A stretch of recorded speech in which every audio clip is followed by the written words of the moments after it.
I'm Scott Thuman. A 32-year-old man is now in custody, accused of killing his girlfriend, 29-year-old Sharita Cristwell, even though many are wondering why he was not in jail at the time. 7 News' Carl Willis was at today's news conference where we heard from the victim's family. I always wonder, what could we have done differently? Nothing but questions and tears after 29-year-old Sharita Cristwell was shot and killed in a Landover apartment on July 5th. The man charged with her murder, 32-year-old Harry Lindsay, the father of her 2 children, and the man accused of assaulting her days before she was killed. He said, "Mom, I'm sorry and I love you. I love your daughter. I'll never do it again." 4 days later, he killed my baby. He didn't deserve to go like that. The victim's family is disturbed that Lindsay was out of jail on home detention after being arrested for beating and choking Sharita back on June 16. According to police records, a domestic violence lethality assessment was conducted after that assault report, and the case was found to be high danger. Still, Lindsay was released on home monitoring shortly after Sharita's family got the call that they were dreading. Now, 7 News on your side is asking what needs to be done to better protect victims of domestic violence. Where does the problem lie in the system if he was still allowed to be released? I can't say why the decision was made to allow this particular defendant to be released on home monitoring. What I can tell you is that it should not have. The victim's family says Lindsay was enraged because Sharita had moved on from the relationship. And they have a message for anyone living in fear in an abusive relationship. When he tell you he's going to kill you, you need to get away. He's not going to say it just to say it. He's saying it because he mean it. In Prince George's County, Carl Willis, 7 News. What's up, y'all? It's your guy, Slim Uno. Rest in peace to Sharita Cristwell. It's a tragic thing that happened, man. I'm trying to bring awareness. It's an epidemic of young black women being murdered by men. Okay? In this situation, I can't say, I don't know what will make a man. I'm telling you, this is from a man who really, really wants children and don't have any. I've been waiting for the right one. I really don't know what will make a man want to murder the mother of his child or the mother of his kids, multiple kids. You know, I do know that a lot of people need to adjust themselves with mental health. You know what I mean? This is an epidemic in the hood also. Mental dysfunction. And I know this offhand because I've had domestic cases. And when I tell you, God's honest truth, I have never been the one who was the aggressor in domestic cases. I've had women, a majority of the women I've been with when I was living in Baltimore City, they already had men that abused them, and they were used to that type of relationship. So when they got to me and met a man who would not put his hands on them first, they find themselves putting their hands on me. And me, I'm a nip it in the butt. I'm going to make sure you're not going to do it again. I don't believe in, you know what I'm saying, oh, you just go there. You see World Star where there's guys getting knocked the fuck out, and also women kill their men.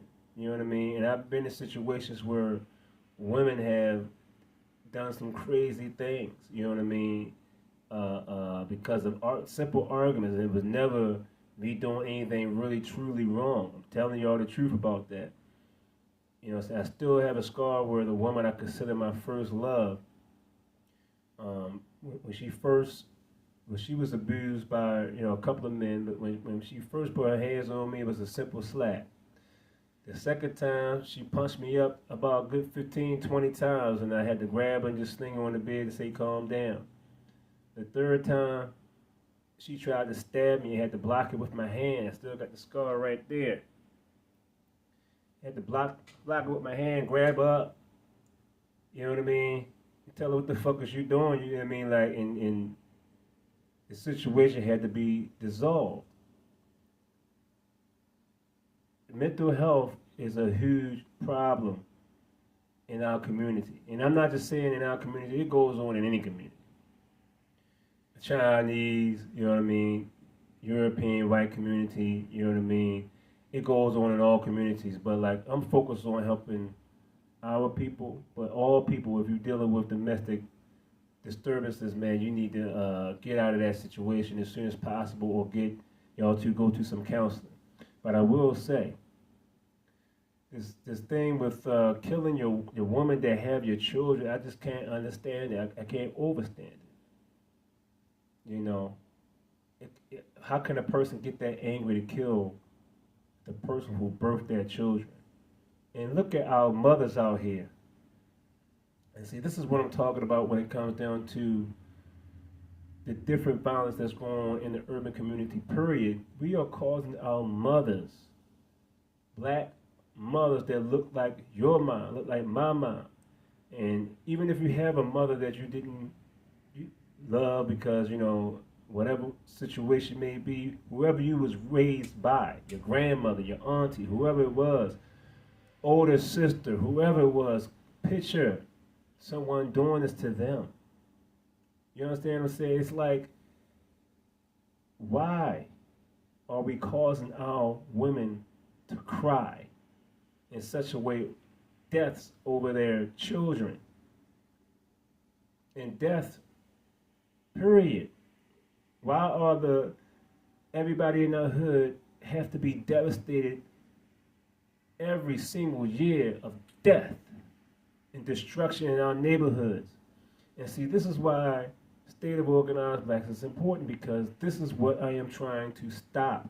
And when I tell you that, when people say, you know, well, why don't you hit the streets? You know what I'm saying? Instead of being a YouTuber, well, I'm trying to gain a name for myself so I can have some respect. You know, like Malcolm X, I'm sure if he just went out in the streets today and just decided he was just going to preach to a kid, a majority of them wouldn't listen. Some of them will listen to him, and I've had people listen to me too in the street, because I have hit the streets. I have hit the streets, and I've had people listen to me, and I've also had kids tell me the same way they told Drewski on his Drewski show when he was in Baltimore. He said, man, let me tell you kids, we don't want to hear that shit, man. We outside, we walking over top of them. And this man is known all over the country and all over the, you know what I'm saying, majority of the world. Drewski is a very popular person. They won't listen to him. So imagine a regular person like me when I hit the streets and I'm telling them, Lord, this and this and that. They're like, bro, we ain't listening to that bullshit, man. Get out of here. You understand what I'm saying? And it's the same thing I went through. So that's the reason why social media is so important, because you can reach out to a mass amount of people and right into their phone or right into their home. It's very important. It's a very powerful tool. And I want to say that I wish that we can get the mental help that we need before we get to this type of tragic ending. Even with the woman trying to stab me up, I never really thought of myself trying to kill her. And this is not the first time nor the last time a woman pulled the knife. No, that was the first time, but it was not the last time a woman pulled a knife on me. I've had to deal with this on multiple occasions, and I was never the aggressor in these situations because I'm not an abusive man. But like I said, all of the women I've dealt with an abusive relationship before they got to me. Quote that my co-host Peanut has said, you know, and I think I've heard Dr. Umar say the same thing. And my co-host Peanut, he said that also.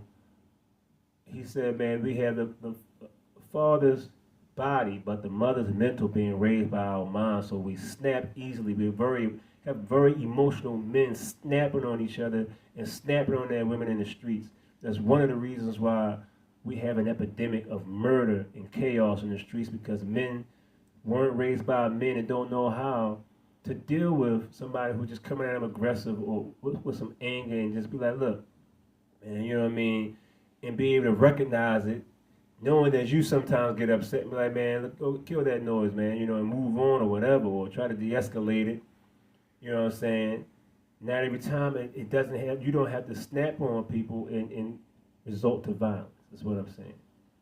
A majority of the times, man, it be some complete bullshit. Now, when it comes to street beef, money, territory, and stuff like that, it's more understandable, but at the same time, You know, and it's really a shame, man. We've been taught this. But, like I said, once I get enough people behind me, a lot of this stuff is going to come to an end. I can't tell you exactly everything I'm going to do, but believe me when I tell you, once I get a name for myself, this is the organization you're going to know, oh, Dad, this guy meant that shit.